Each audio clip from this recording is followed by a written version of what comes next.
हरे रामेति कृष्णेति नाम संकीर्तनं सदा लोकक्षेमाय कुर्वन्तं प्रेमिकं सद्गुरुं भजे। जय बोलो श्री प्रेमिकेंद्र सद्गुरुनाथ महाराज की जय। सर्व संतनों की जय। जय बोलो श्री वृंदावन धाम की जय। राधा महारानी की जय। जय बोलो श्री कृष्ण कन्हैया लाल की जय। जय बोलो श्री राधा महारानी की जय।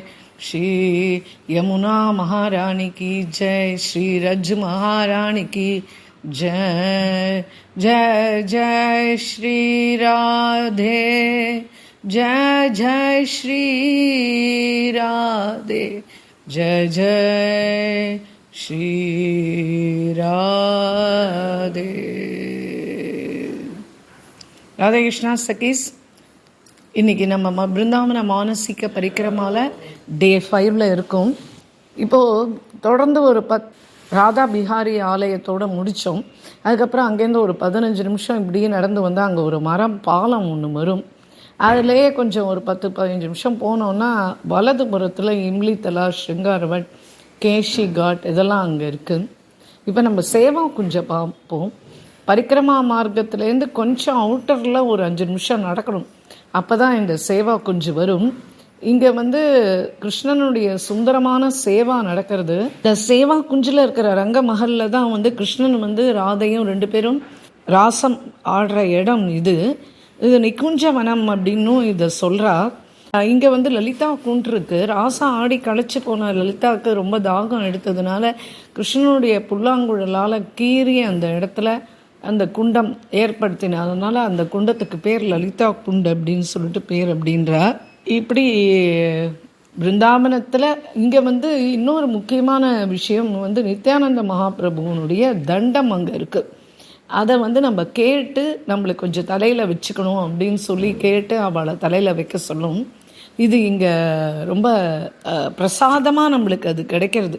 ஆக்சுவலாக அப்படியே ரொம்ப சந்தோஷமான இந்த இங்கே போயிட்டு வந்தாலே மனசுக்கு அப்படி ஒரு சேவா குஞ்சுக்கு போயிட்டு வெளில வந்தால் மனசு அப்படி ஒரு சந்தோஷமாக இருக்கும்.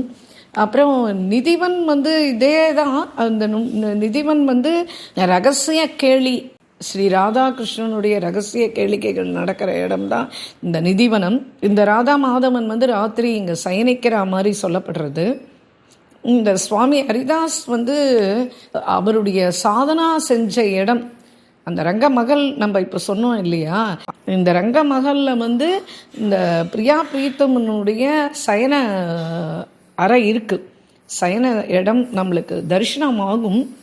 இங்கே தான் சுவாமி ஹரிதாஸ் அவருடைய சமாதியும் இருக்குது. நம்ம போனால் அங்கே பார்க்கலாம். நல்ல கொடி செடி மரங்கள் நிறைஞ்ச இடம், துளசி வனம், அப்படியே காடு மாதிரி இருக்கும். ஆனால் சுத்து சுவர் இருக்குது. அதை மறைக்கிற மாதிரி ஒரு சுத்து சுவரோடு தான் இருக்குது. இங்கே ராதாக்குன்னு ஒரு தனி கோயிலும் இருக்குது. ராதா கிருஷ்ணனுடைய குழலை திருடி லலிதா விஷாக்காவோடு சேர்ந்து இங்கே அந்த குழலை வச்சு இசைச்சு பார்க்குறாராம். இங்கே ரங்கமகளில் இன்னைக்கும் ராதையும் கிருஷ்ணனும் இரவு நேரத்தில் சயனிக்கிறதா சொல்லப்படுறது. இப்படி இதுக்கு பக்கத்துலேயே ஷாக்ஜி மந்திர்னு ஒன்று இருக்குது. அதுவும் ரொம்ப அற்புதமாக இருக்கும். நிதிவனுக்கு கொஞ்சம் இந்த இடது பக்கம், நிதிவனத்துக்கு வலது பக்கம் பார்த்தோன்னா இந்த ஷாக்ஜி மந்திர் இருக்கும். அதுவும் இந்த ஷாஜி மந்திர் லலித் கிஷோரி, லலித் மாதுரி இவா தான் அந்த கோயிலை கட்டினா. ரொம்ப அற்புதமான கோயில்.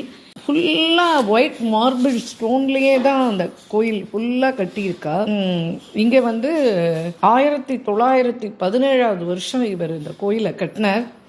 அதை கட்டி முடிக்கிறதுக்கு கிட்டத்தட்ட 8லேருந்து 10 வருஷம் ஆச்சான். அந்த காலத்து ரூபாயே 12 லட்சம் ரூபாய்க்கு மேலே செலவாயிருக்கு அப்படின்னு சொல்கிறார். நம்ம இந்த லலித் கிஷோரிஜி, லலித் மாதுரிஜி சரித்திரம் தனியாக போட்டிருக்கோம் நம்மளுடைய கிருஷ்ண பக்தாஸ் குரூப்பில். பக்துமால் பிரதம மாலாவில் போட்டிருக்கோம். அதில் இந்த இது கொடுத்துருக்கோம். அது ரொம்ப அற்புதமாக இருக்கும். அது கேட்டு பார்த்தானா தெரியும். அப்படி ஒரு வசந்த பஞ்சமி அன்னைக்கு மட்டும்தான் இந்த கண்ணாடி மாளிகைன்னு ஒன்று கட்டியிருக்கா. அது எப்படி தான் அப்படி எழுச்சி எழுச்சி எழுச்சி அப்படியே அந்த கிருஷ்ணனுக்காக அப்படி கட்டியிருக்கா. அது வசந்த பஞ்சமி அன்னைக்கு மட்டும்தான் அது சேவை ஆகும். இங்கே செலவக்கல்னாலேயே பெரிய பெரிய ஃபவுண்டைன்ஸ் என்ன, கோயில் ரொம்ப பார்க்க வேண்டிய பெரிய கோயில், ரொம்ப பெரிய விசாலமான வராண்டாலாம் இருக்கும். செலவக்கல்லையே கம்பங்கள்லாம், அந்த கம்பம்லாம் வளைஞ்சிருக்கான். அப்படி அப்படி சொல்கிறான். அப்படி அவ்வளவு அழகாக இருக்கும். அந்த கோயிலினுடைய வர்ணனையே கிட்டத்தட்ட 30 நிமிஷம் அந்த இதில் கொடுத்துருக்கோம். பக்தமால் போட்டிருக்கோமே அதில் கொடுத்துருக்கோம். அதனால் இது ரொம்ப ரொம்ப பார்க்க வேண்டிய கோயிலுங்குது. துளசி வனம் என்ன, மலர் பாத்திகள் என்ன, அங்கங்கே கண்ணாடி இது, அப்படியே அப்படி ஒரு அலங்காரம். அந்த ராதாரமன்னா தான் அவளுக்கும் தெய்வம். வழி வழியாக அவள் வழிபாடு பண்ணின்னு வந்த தெய்வம் ராதாரமணன் தான். அந்த வசந்த பஞ்சமி அன்னைக்கு அந்த கண்ணாடி அறைய தரப்பாளைய அதுக்குள்ளே இருக்கிறது ராதாரமணன் சேவை தான் ஆகும். இப்படி 2 பேருடைய சமாதியும் அந்த கோயிலுக்கு முன்னாடியே இருக்குது. எப்படி இந்த ஷாக் குந்தன்லால் அதுதான் லலிதா கிஷோரி, லலிதா மாதுரி, அவளுடைய பிக்சரும் அங்கே வரைஞ்சி வச்சிருக்கா. ஆனால் போகிறவன் அத்தனை பேருனுடைய பாத தூளியும் எங்களை மெதிச்சுன்னு போய் எங்களுக்கு அந்த பக்தாளுடைய பாத தூளி வேணும், அதனால் எங்களுடைய சித்திரப்பட்டம் கீழே தான் இருக்கணும் அப்படின்னு தரையில் செலவக்கல்ல பதிச்சு வச்சுருக்கா. இப்படி சொல்லிகிட்டே போனால் நிறைய அந்த கோயிலை பற்றி சொல்லலாம்.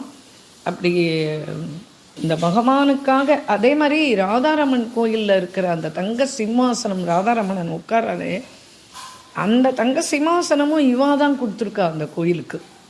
அப்புறம் அந்த கோயிலுக்கு கும்பாபிஷேகம் செலவெல்லாம் எடுத்துட்டு அதையும் இவா தான் பண்ணி வச்சுருக்கா. ரொம்ப அற்புதமாக இருக்கும். இவளுடைய சரித்திரம் கேட்க ரொம்ப மனசை போட்டு இப்படிலாம் கூட இருந்திருக்காளே பக்தாள் அப்படின்னு நம்ம பிரமிச்சு போகிற மாதிரி இருக்கும் அவளுடைய சரித்திரம். இதுக்கப்புறமா நம்ம பார்க்க போகிறது இம்லித்தலா. இம்லித்தலா அப்படின்றது அது ஒரு சித்தி ஸ்தலம் அப்படின்னே சொல்லணும். இம்லித்தலாவில் ரொம்ப அழகான இடம். இங்கே ஒரு புளிய மர விருட்சம் காலகாலமாக இருந்துட்டு வருது. மேலும் இந்த சேவா குஞ்சுக்கு எதிரில் இந்த யமுனக்கரையில் இந்த சித்தப்பீட்டமான இந்த இம்லி தலால கிருஷ்ணன் இந்த காலத்தில் ஒரு பெரிய புளிய மரம் இருந்தது. கீழே ஒரு சமதளத்தில் ஒரு மேடை ஒன்று இருக்கும். ஒரு நாளைக்கு இந்த புளிய மரத்தில் சைத்தன்ய மகாபிரபு பிருந்தாவனம் வந்தபோது இந்த புளிய மரத்தில் ஒரு தெய்வீக இதை பார்க்குறார், அவர் உருவத்தை பார்க்குறார்.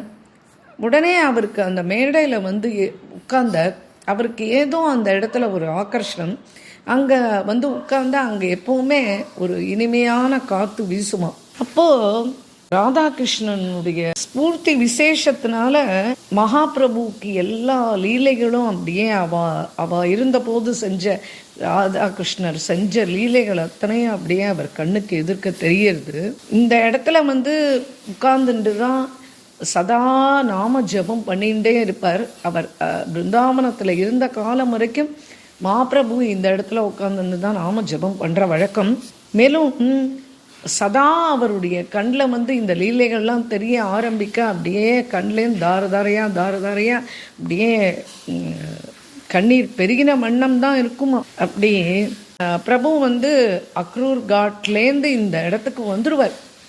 இங்கே தான் எல்லாம் தன்னுடைய இந்த இடத்துல ஏதோ ஒரு மகிமை இருக்குது அப்படின்னு சொல்லிட்டு அதுக்கப்புறமா தான் சனாதன கோஸ்வாமி கிட்ட இதை பற்றி எடுத்து சொல்லி சனாதன கோஸ்வாமி தான் இந்த இடத்தையே உதாரணம் பண்ணுறார். அப்புறம் அங்கே இருக்கிற பெரிய இவா கிட்டலாம் சொல்லி பணக்காரா கிட்ட சொல்லி அதுக்கப்புறம் இந்த கோயிலை சீர்திருத்துறா.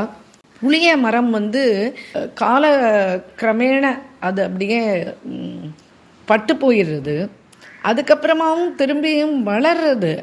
அப்போ என்ன பண்ணுறா, இந்த மரத்தை சரி பண்ணணும் அப்படின்றதுக்காக வேண்டி அந்த இடத்தெல்லாம் சீர்திருத்தம் பண்ணணுன்றதுக்காக வேண்டி இந்த மரத்தை ரொம்ப பட்டு போன மாதிரி இருக்கேன்னு அதை வெட்டினா அதுலேருந்து அப்படியே ரத்தமாக பீரிட்டுன்னு வந்து தான். அப்போ சைத்தன்யம் இருக்குது, இதுக்குள்ளே வந்து பகவானுடைய லீலைகள் நடந்த இடம் இங்கே, இதில் சைத்தன்யம் இருக்குது அப்படின்னு சொல்லிட்டு அப்புறம் அங்கே ஒரு பாபாஜி இருந்தாராம். அவர் என்ன பண்ணார், ஒரு கிளையை எடுத்துன்னு வந்து தன்கிட்ட வச்சுருந்தாராம், ஒரு பெரிய கிளையை இந்த மரத்தில் இருந்து. அதை எடுத்துன்னு வந்து நட்டால் அந்த இதுதான் இப்போ காண கிடைக்கிறது. திரும்பியும் அது பெரிய மரமாக ஆகி இப்போ அதை வந்து நம்ம பார்க்குறோம் அங்கே போனால். ஸோ இந்த இடத்துக்கு போனோன்னா நம்ம வந்து நாம் சங்கீர்த்தனம் ஒரு 10 நிமிஷம் நேரமாவது பண்ணி அந்த லீலைகளை ஸ்மரிச்சுண்டு மகாபிரபுனுடைய ஆசீர்வாதமும் நம்மளுக்கு இருக்கணும்னு அங்கே வந்து பவித்திர ஹிருதயத்தோடு உட்காந்துட்டு சாதனை பண்ணோம் அப்படின்னா அது சித்தி ஆகும் அப்படின்றார் இவர். விரஜவாசிகளுக்கும் இது வந்து ஒரு பெரிய சித்தி ஸ்தலம். நித்யானந்த பிரபு வந்திருந்த போதும் அவரும் இந்த மரத்துக்கு அடியில் தங்கி பல நாட்கள் பஜனை பண்ணியிருக்கார். அப்புறம் ஸ்ரீ கிருஷ்ணனுக்கு வந்து அதே மாதிரி சிங்காரம் பண்ணி காலையில் அனுப்புவா இல்லையா வனத்துக்கு, யசோதமா அந்த கோபால பசங்களோட மாடு மேய்ச்சிட்டு வருவான் இல்லையா. அப்போ இந்த இடத்துக்கு தான் வந்து உட்காந்துட்டாங்கன்னா அப்போ அந்த சகாக்கள்லாம் என்ன பண்ணுவாளாம், கிருஷ்ணா நீ ரொம்ப அழகாக இருக்கடா அப்படின்னு சொல்லிட்டு அவனுக்கு சொடுக்கி விட்டு அவனுக்கு அவனுக்கு தகுந்த மாதிரி பேசி எல்லாம் பண்ண உடனே கிருஷ்ணன் என்ன பண்ணுவானா, தன் கையில் போட்டுருக்கிற வளையல், தன் கையில் போட்டுருக்கிற ஆபரணங்கள், கழுத்தில் போட்டுருக்கிறது, காலில் போட்டுருக்கிற தண்டை எல்லாத்தையும் அப்படியே கழட்டி அந்த சகாக்களுக்கு போட்டுருவானாம். அந்த சகாக்கள் என்ன பண்ணுவானா, அங்கங்கே இருக்கிற இலைகள், பூக்கள், மலர்கள் எல்லாத்தையும் எடுத்துன்னு வந்து அதெல்லாத்தையும் கட்டி வனமாலையாக அந்த கிருஷ்ணனுக்கு போட்டு அவனுக்கு கொண்டையில் எல்லா சிருங்காரமெல்லாம் பண்ணி விட்டு அவனுக்கு அப்புறம் ரங்கவல்லியெல்லாம் போடுவாளாம். அந்த புருவத்துக்கு மேலே அந்த கன்னத்தினுடைய 2 பக்கம் ஓரத்துலலாம் ரங்கவல்லி போட்டு கிருஷ்ணனை அப்படி அழகு பார்ப்பாளாம். அப்போது சகாக்கள் வந்து கிருஷ்ணனுக்கு அலங்காரம் பண்ணி பார்த்த இடம். அதே மாதிரியே ராதைக்கு ஸ்ரீகிருஷ்ணன் அலங்காரம் பின்னி விட்டு அவளுக்கு பூ சூடி விட்டு எல்லா அலங்காரங்கள் பண்ணி ராதைக்கு கிருஷ்ணன் பண்ண இடம், சகாக்கள் கிருஷ்ணனுக்கு அலங்காரம் பண்ணி பார்த்த இடம். சுபல் சகா மித்தி எல்லா சகாக்களும் சேர்ந்துட்டு தான் இந்த மாதிரிலாம் பண்ணுவாளாம். இப்படி இந்த இடம் வந்து ரொம்ப மனசுக்கு ஆனந்தத்தை கொடுக்கக்கூடிய இடம். இதுக்கப்புறமா பரிக்கிரமா மார்க்கத்தில் நெக்ஸ்ட் நம்ம பார்க்க போகிறது சீர்காட். சீர்காட்டில் என்ன, இதுவும் ஒரு பாவனமான இடம்தான். இந்த சீர்காட்டில் என்ன அப்படின்னு சொல்லிட்டு கேட்டானா, ரொம்ப பவித்திரமான லீலாக்கள் நடந்த இடம். ஸ்ரீ கிருஷ்ணன் வந்து கோபிகைகள் ஏமந்த ருத்துவில் பிரதம மாதத்தில் இந்த விரஜ குட்டி குழந்தைகள் கன்னியைகள் அவள் காத்தியானி தேவியை வந்து ஸ்தோத்திரம் பண்ணி கிருஷ்ணனையே பதியாக அடையணும் அப்படின்னு அவளை நோம்பு நூத்தா இல்லையா. இது வந்து ரைட் சைடு சீர்காட். லெஃப்ட் சைடில் வந்து யமுனைக்கு அடுத்த கரையில் இதே மாதிரி ஒரு சீர்காட் உண்டு. அங்கே தான் ஹரன் லீலா நடந்தது அப்படின்னு சொல்லிட்டு சொல்கிறா. இப்போவும் அந்த சீர்காட்டுக்குள்ளே போனால் கொஞ்சம் தூரம் தள்ளி போனால் அங்கே வம்சி வட் இருக்கு. அங்கே அந்த வம்சி வட்டில் இருந்து தான் கிருஷ்ணன் வந்து வம்சி வாசிக்க கோபிகைகள்லாம் வந்து சேர்ந்து ராசலீலா நடந்தது அப்படின்னு சொல்லிட்டு சொல்கிறா. அப்போது இப்படி இந்த ராசம்லாம் முடிஞ்சாவிட்டு அங்கேருந்து இப்படியே இந்த சீர்காட்டில் யமுனையில் குளிக்கிறதுக்கு கோபிகைகள்லாம் வரா. அப்போ கிருஷ்ணன் வந்து கோபிகைகளோடு சேர்ந்து இங்கே குளித்தான். அந்த யமுனை நதி அடி வழியாக அப்படியே நீந்திண்டி வந்து கோபிகைகளுடைய வஸ்திரங்களெல்லாம் திருடி வச்சுட்டான். அதுக்கப்புறம் திருப்பி கொடுத்தான். அது இந்த மாதிரி ராசலீல நடந்த இடம் இந்த சீர்காட்டு. இந்த சீர்காட்டுக்கு வந்தானா நம்ம வந்து ஸ்நானம் பண்ணுறவா பண்ணலாம், இல்லைனா ஆச்சமனியம் பண்ணிட்டு பிரணாமம் செய்யணும். அதுக்கப்புறம் இந்த ஒரு மந்திரம் சொல்கிறார் இவர் மகாராஜ்.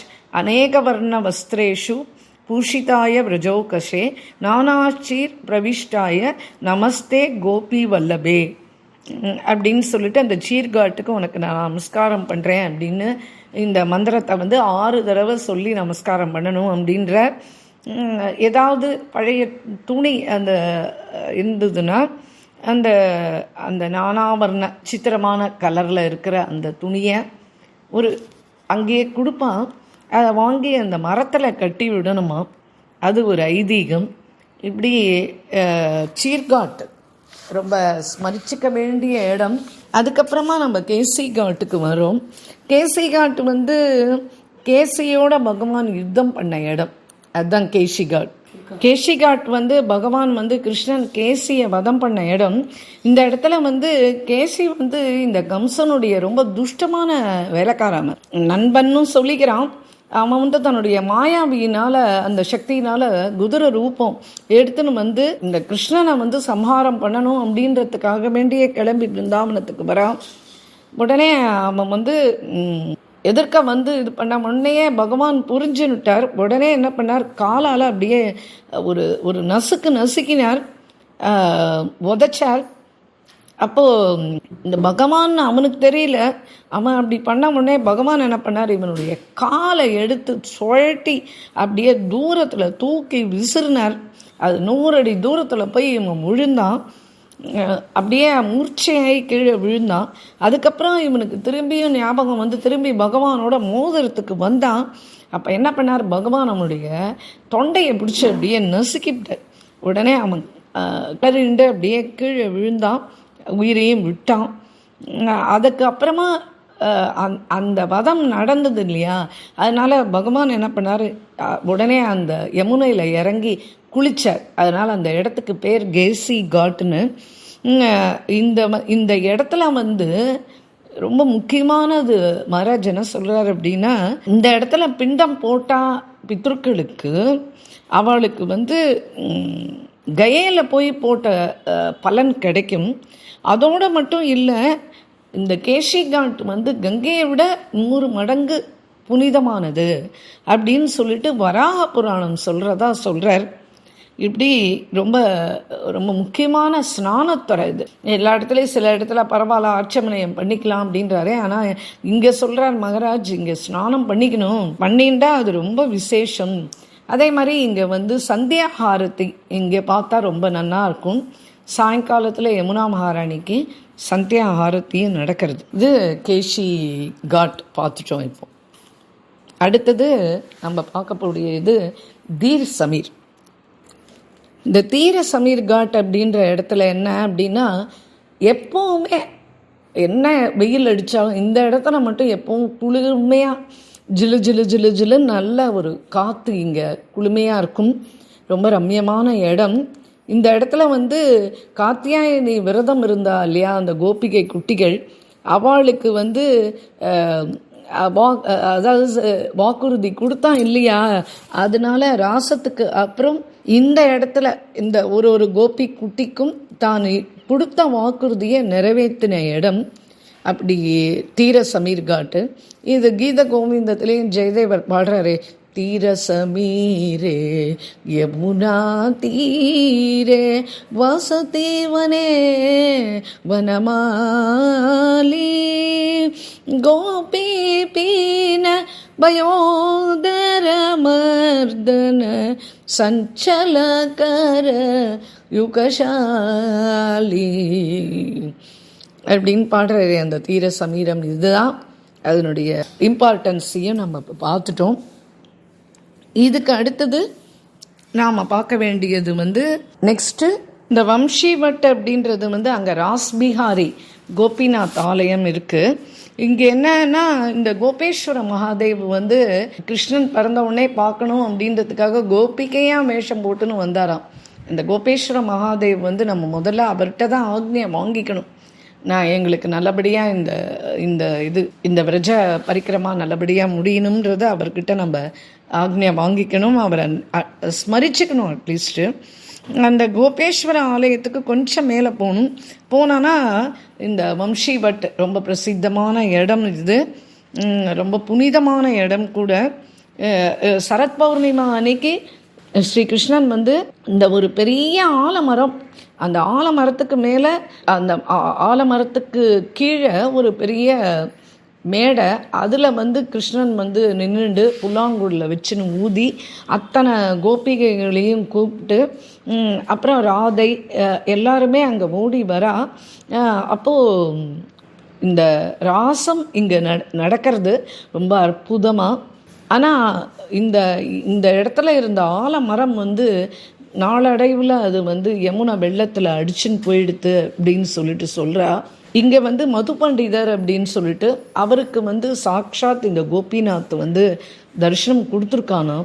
இங்கே ரொம்ப அற்புதமாக ராமானுஜாச்சாரியார், மத்வாச்சாரியார், விஷ்ணு சுவாமி, நிம்பார்க்காச்சாரியார்னு இந்த குருக்கள்லாம் இங்கே அவளுடைய விக்கிரகங்கள்லாம் காணப்படுறது. இப்போது தக்ஷாப்த கிருஷ்ண பாதாங்க லாஞ்சிதாய நமோ நமக வம்ஷீரவ சமாகீர்ணம் வம்ஷீவட் நமோஸ்துதே அப்படின்னு சொல்கிறார் மகாராஜ். இந்த மந்திரத்தை வந்து 12 தடவை சொல்லி இங்கே நமஸ்காரம் பண்ணால் பகவானுடைய கிருப்பை நம்மளுக்கு உண்டாகும், தரிசனமும் ஆகலாம் அப்படின்னு சொல்லிட்டு சொல்கிறார் இவர். இப்படி இந்த வம்ஷீவட் வந்து ரொம்ப அற்புதமான இடம். இந்த வம்ஷீவட்டில் நம்ம பகவான் ராதாவோட வம்சி பிஹாரியாக தரிசனம் கொடுக்குறார். நம்ம அதை பார்த்துப்போம். இதுக்கு அடுத்தது நம்ம பார்க்க போகிறது ஜெகநாத்ஜி மந்திர். ஸ்ரீ ஹரிதாஸ் பாபா அப்படின்னு சொல்லிட்டு அவருடைய சரித்திரம் நம்ம போட்டிருக்கோம். 68வது சரித்திரம் பக்தமால் பிரதம மாலா இருக்கு இல்லையா, அதில் 68வது சரித்திரம் நம்ம போட்டிருக்கோம். இதை வந்து நம்ம ரொம்ப சிம்பிளாக இப்போ பார்ப்போம். ஒரு 200 வருஷங்களுக்கு முன்னாடி இந்த வம்சி வட்டுக்கு பக்கத்தில் இந்த ஹரிதாஸ் பாபா வாசம் பண்ணிட்டு இருந்தார். தினம் காலையில் எழுந்து யமுனையில் ஸ்நானம் பண்ணி அவர் வந்து நாம ஜபங்கள்லாம் பண்ணி நாம் சங்கீர்த்தனம் பண்ணுவார். ஒரு நாளைக்கு ராத்திரி கனவுல வந்து பகவான் ஜெகநாதனே சாக்ஷாத் வந்து இவருடைய கனவுல வந்து சொல்கிறான், எனக்கு வந்து பிருந்தாவனத்தில் வந்து வாசம் பண்ணணும்னு ரொம்ப ஆசையாக இருக்குது. அதனால் நான் 12 வருஷத்துக்கு ஒரு தடவை வந்து இந்த பழைய இதை எடுத்துன்னு போய் களைஞ்சிட்டு பழைய இந்த திருமேனிகள் இருக்கு இல்லையா, ஜெகநாதர், பலராமர், சுபத்ரா, அவ 3 பேரையும் பழைய விக்கிரகங்களை விசர்ஜனம் பண்ணிவிட்டு அதுக்கப்புறமா புதுசு ஸ்தாபனம் பண்ணுவாள். அந்த மாதிரி பண்ணும்போது நீ இப்போ முதல்ல கிளம்பி ஜெகநாதத்துக்கு போ, அங்கே போய் அவள்கிட்ட கேட்டு அந்த விக்கிரகங்களை அவள் விசர்ஜனம் பண்ண போகிற விக்கிரகங்களை நீ வாங்கிட்டு வந்து இங்கே எனக்கு பிருந்தாவன யமுனக்கரை நதி ஓரமாக எனக்கு ஒரு கோயில் கட்டி என்னை இங்கே வச்சுக்கோம் அப்படின்னு சொல்கிறார். அதுக்கப்புறம் காலையில் எழுந்த உடனே நாம் சங்கீர்த்தனம் பண்ணிவிட்டு அப்படியே நடந்து பூரி ஜெகநாதத்துக்கு போகிறார். அங்கே போய் அவகிட்ட முறையிடுறார் அந்த அங்கே இருக்கிற அந்த பூசாரிகள்கிட்ட. அவன் வந்து இல்லை எங்களுக்கு இதெல்லாம் ஒன்றுமே தெரியாது, நீ ராஜா கிட்ட கேட்டுக்கோன்னே ராஜா கிட்ட போய் இவர் முறையிடுறார். ராஜா சொல்கிறார், உங்களுக்கு தான் அப்படி சொப்பனமாச்சு, எனக்கும் சொப்பனம் ஆனால் தானே நான் கொடுக்க முடியும் அப்படின்னு சொல்லிடுறார். அதுக்கப்புறம் அவருடைய சொப்பனத்திலேயே பகவான் போய் சொல்லி அதுக்கப்புறம் இந்த ஜெகநாதருடைய பழைய திருமேனியை பகவான் வந்து கனவுல போய் அவர்கிட்ட சொல்கிறார், என்னுடைய பக்தன் மனசு நொந்து போய் இப்படி இருக்கான், நீ வந்து அவனை வந்து ஏன் அவனுடைய கோபத்துக்கு ஏன் நீ ஆளாகணும், எனக்கு இதெல்லாம் பிடிக்காது. அதனால் ஹரிதாஸ்க்கு நான் தானே போய் கனவுல சொன்னதுனால தானே அவன் வந்து பிருந்தாவனத்துலேருந்து இவ்வளவு தூரம் நடந்து வந்தான். அவனை வந்து நீங்கள் இப்படி எல்லாருமா சேர்ந்துட்டு அவனுடைய மனசை வந்து இப்படி நோகடிச்சிட்டே எனக்கு ரொம்ப அப்படி வந்து ஜெகநாதரே வந்து அப்படி தரிசனம் கொடுத்து ராஜாவுக்கு கனவுல சொல்கிறார். அதுக்கப்புறம் ராஜா இவரை கூட்டிகிட்டு வர சொல்லி இவரை ஒரு பல்லக்கில் வச்சு ஜெகநாதன், பலராமர், சுபத்ரா 3 பேரையும் ஒரு தேரில் வச்சு அந்த பெரிய அவளோட பூசாரிகள் அப்புறம் ஆகாரங்கள் வழிக்கு அப்புறம் பிருந்தாவனத்துக்கு அனுப்பிச்சு வச்சார். அப்படி வந்தவர் தான் இந்த ஜெகநாத மகாபிரபு. அப்போ ஊருக்குள்ளே வரும்போது அப்படி ஜனங்கள்லாம் ஆரத்தி எடுத்து கோலாகலமாக மாவிள தோரணங்கள்லாம் கட்டி அப்படி ஒரு விழா மாதிரி கொண்டாடினாலாம் இந்த பிரபு, ஜெகநாத பிரபு பிருந்தாவனத்துக்கு வந்தபோது. அப்படி இந்த ஹரிதாஸ் பாபாக்காக சாக்ஷாத் ஜெகநாதனே எழுந்தருளின இடம். பிருந்தாவன வாசம் பண்ணணுன்றதுக்காக வேண்டிய இந்த பக்தனுடைய கனவுல போய் லீலை பண்ணி பண்ண இந்த நான் அந்த சரித்திரத்தில் ரொம்ப விரிவாக கொடுத்துருக்கேன், அதில் கேட்டு தெரிஞ்சுக்கோங்க. இந்த ஜெகநாத காட்டு அன்னிலேருந்து இதுக்கு பேர். இப்போவும் இங்கே வந்து ரத்த யாத்திரை எப்படி பூரி ஜெகநாதத்தில் பண்ணுறாளோ அதே மாதிரி பிருந்தாவனத்தில் இந்த ரத்த யாத்திரை விசேஷமாக நடைபெறுறது. இப்படி ஜெகநாத சுவாமி நயனபத காமி நயனபத காமி நே பவது தே. ஆதிசங்கரருடைய ஜெகநாத அஷ்டகம். விரஜுக்கு ஒரு ஜெகநாதன். அப்படி அப்புறம் அந்த ஜெகநாத கோயிலேருந்து மெல்லமாக நடந்து சைத்தன்ய குட்டீரம் போகிறோம். அந்த இடத்துல வந்து சாதுக்கள் சந்துக்கள் இவர்களுக்கெல்லாம் நம்ம என்னமாவது சன்மானம் பண்ணணும் அப்படின்னா அங்கே பண்ணலாம். அந்த சேவகம் அங்கே ரொம்ப அற்புதமாக நடக்கும். அந்த சைத்தன்ய குட்டீரம் வந்து பகவான் ஸ்ரீ சைத்தன்ய மகாபிரபு பிருந்தாவனத்துக்கு எழுந்தருளின போது இருந்த குட்டீரம் அது. அதுக்கப்புறம் இந்த பானிகாட்டில் வந்து கோபிகைகள் வந்து துர்வாச மகரிஷி வந்திருக்காங்க. அந்த பக்கம் வந்து பானிகாவுன்னே இருக்குது. இந்த பானிகாட்டில் வந்து கோபிகைகள் படகே இல்லாமல் யமுனையை தாண்டி துர்வாச மகரிஷி அந்த பக்கம் இருந்தார். அவருக்கு போய் ஆகாரத்தை எடுத்துட்டு இந்த கோபிகைகள் பண்ணி இங்கேருந்து பண்ணி அந்த யமுனையை கடந்து போய் அவருக்கு ஆகாரம் கொடுக்குறா. அதனாலேயே ராதாக்கு வந்து அவர் தயாரிக்கிற உணவை யார் சாப்பிட்றாளோ அவெல்லாம் வியாதி இல்லாமல் தீர்காயுசாக இருப்பா அப்படின்னு சொல்லிட்டு ஒரு வரத்தையும் வாங்கிட்டார். இந்த பானிகாட் வந்து கோபிகைகள் வந்து படகே இல்லாமல் யமுனையை தாண்டி அந்த பக்கம் இருக்கிற அந்த பானிகாவ் அந்த போன இடம் அது. அதுக்கப்புறம் ராஜ்காட் அங்கே இருக்குது. இந்த ராஜ்காட் என்ன அப்படின்னா, இங்கே ஒரு தடவை வந்து ராதாராணி வந்து அநேக கோபிகைகள் சகிகள் எல்லாரோடையும் சேர்ந்துட்டு இந்த யமுனையை கடக்க வேண்டியிருந்தது. அப்போ வந்து இப்படி யமுனை ரொம்ப வேகமாக போகிறாளே எப்படி போகிறதுன்னு இவெல்லாம் பேசின்னு இருக்கா. அந்த சமயத்தில் படகோட்டியாக வேஷம் போட்டுட்டு சாக்ஷாத் கிருஷ்ணனே படகை எடுத்துன்னு ஓட்டின்னு வரான். இவெல்லாம் கேட்குறா, எங்களை எடுத்துன்னு போய் அந்த கரையில் சேர்த்துருங்கோ அப்படின்னு சொல்லிட்டு கேட்குறா. உடனே சரி ஆட்டும், அங்கே எடுத்துன்னு போய் சேர்க்குறோம், நான் எடுத்துன்னு போய் சேர்க்குறேன், அதுக்காக ஒன்றும் இல்லை, ஆனால் நீங்கள் அதுக்கு கூலி கொடுக்கணுமே, எனக்கு ஏதாவது கொடுங்க பணம் அப்படின்னு கேட்குறான். உடனே அந்த சகிகள் லலிதா விஷாக்கா இவாள்லாம் இருந்தாலே இத்தியாதி சகிகள் அவள்லாம் என்ன பண்ணுறா, ஒரணா ரெண்டனா காலனா அரையனா அவாக்கிட்ட என்ன இருக்கோ அந்த எல்லாத்தையும் கொடுக்குறா. ராதாவோட டேர்ன் வந்து தான். அப்போ ராதை வந்து காதில் போட்டுருக்கிற அந்த குண்டலத்தை கழட்டி கொடு அப்படின்னு கேட்டான் அவன் கிருஷ்ணன். உடனே அதுக்கு விஷாக்கா கேட்டாலாம், எங்ககிட்டலாம் ஒரணா அரைனா கால்லாம் வாங்கிட்டேன், அவகிட்ட மட்டும் எதுக்கு கணக்க குண்டலத்தை கேட்குற அப்படின்னு சொல்லிட்டு கேட்டவுடனே அதுக்கு வந்து கிருஷ்ணன் சொன்னானா, படகோட்டியாக இருக்கிறானே அவன் சொன்னானா, அவள் வந்து யார், ரிஷபானு மகாராஜ் அவருடைய புத்திரியவ, அதனால் பாத்திரம் எப்படியோ அப்படி தான் தட்சிணை கொடுக்கணும் அப்படின்னு ஒரு சித்தாந்தமே சொல்லிட்டானா. அங்கே அவாவா யோகியதை பொறுத்து தான் தானமும் தட்சிணையும் க்ஷேத்திரத்தில் பண்ணணும். எவ்வளவு கொடுக்கணுன்றது முக்கியம் இல்லை, எவ்வளவு யோகியதை இருக்கோ அந்த யோகியதைக்கு தகுந்த மாதிரி தான் தான தட்சிணை கொடுக்கணும் அப்படின்னு சொல்லிட்டு இப்படி ஒரு சித்தாந்தமே பேசினானா. இது இந்த ராஜ்காட்டினுடைய விவரம். மேலும் இன்னொன்றும் சொல்கிறா, அதாவது என்ன அப்படின்னா, இவன் வந்து இந்த பால் அந்த பண்டங்கள்லாம் விற்கிறதுக்கு தானே இந்த கடையிலேருந்து அந்த பக்கம் போகிறா, அதெல்லாம் வச்சுட்டு இருக்கான். இவன் வந்து திடீர்னு என்ன பண்ணுறான், எனக்கு ரொம்ப பசிக்கிறது ஏதாவது கொடுங்கோ அப்படின்னோடனே அவள் எடுத்துன்னு வந்திருக்கிற அந்த பால் தயிர் அந்த இனிப்பு பண்டங்கள் எல்லாத்தையும் கொடுத்த உடனே இவன் எல்லாத்தையும் சாப்பிட்டதுனால அப்படியே கொஞ்சம் மயக்கமாய் அப்படியே தூங்கிடுறான். உடனே என்னடா அதுன்னு கோபிகை எட்டி பார்க்குறான். அங்கே பார்த்தானா அவனுடைய இடுப்புலேருந்து அந்த புல்லாங்குழல் அப்படியே சரிஞ்சு கீழே விழுந்து கிடக்கு. கிருஷ்ணன் தாண்டி வந்திருக்கான் அப்படின்னு சொல்லிட்டு எல்லாரும் என்ன பண்ணுறா, அந்த புல்லாங்குழலை வச்சு கிருஷ்ணன் ரெண்டு போடுறா. நீ தான் வந்துட்டு எங்ககிட்ட இந்த மாதிரிலாம் பண்ணியா அப்படின்னு சொல்லிட்டு எடுக்கிறியா அப்படின்னு கேட்டு அதுக்கப்புறம் அவளை கை கொட்டி சிரிக்கிறா, எல்லாம் தமாஷ் பண்ணிட்டு அப்புறம் படகை அவளே ஓட்டின்னு அந்த பக்கம் போயிடுறா.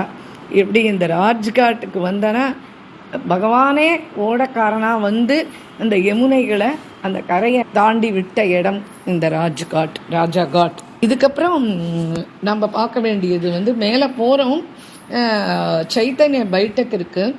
மகாபிரபு பிருந்தாவனை பரிக்கிரமா பண்ணும்போது இங்கே இருக்கிற ஒரு விருட்சத்துக்கு அடியில் வந்து உட்கார்ந்துட்டு தான் அவர் விஸ்ராம் எடுத்துப்பாராம். இப்போவும் அங்கே போனால் மகாபிரபுவனுடைய விக்கிரகம் காண கிடைக்கிறது. அது வந்து அதுக்கு மேலே வந்து முராரி குப்தர், அவருடைய சிஷ்யன் முராரி குப்தர், அவர் வந்து சேவித்த அந்த ஜெகநாத டாக்கூர் அவருடைய விக்கிரகமும் அங்கே இருக்குது. அப்புறம் 2 சாலக்கிராம சிலா இருக்கான், ரொம்ப அழகாக இருக்குமா அது. இங்கே இருக்கிற ஜெகநாதனை இங்கே வச்சுருக்காளே, அந்த ஜெகநாதனுக்கு என்ன விசேஷம் பட்டால் உலகத்துலேயே எங்கேயும் கிடையாது. இங்கே இருக்கிற ஜெகநாதனுக்கு 2 காது இருக்கான். அப்புறம் அங்கேயே நின்று கொஞ்ச நாளை நம்ம கீர்த்தனம் பண்ணணும். கீர்த்தனம் பண்ணிட்டு தர்ஷனம் ஆகிறது. அதுக்கப்புறமா பரிக்கிரமா மேலே தொடரணும். அதுக்கப்புறம் அங்கேருந்து நேராக அந்த பரிக்கிரமா முடிஞ்சு இந்த கோபால் பலராம் மந்திர் நம்ம எங்கே ஆரம்பித்தோமோ அங்கேயே திரும்பி வரோம். இதோட பிருந்தாவன பரிக்கிரமா முடிவடைகிறது. மேலே டே 6 மதுரா போகிறோம், பார்ப்போம்.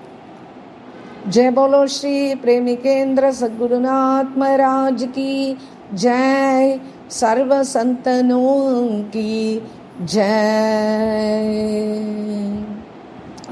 राधेश्याम.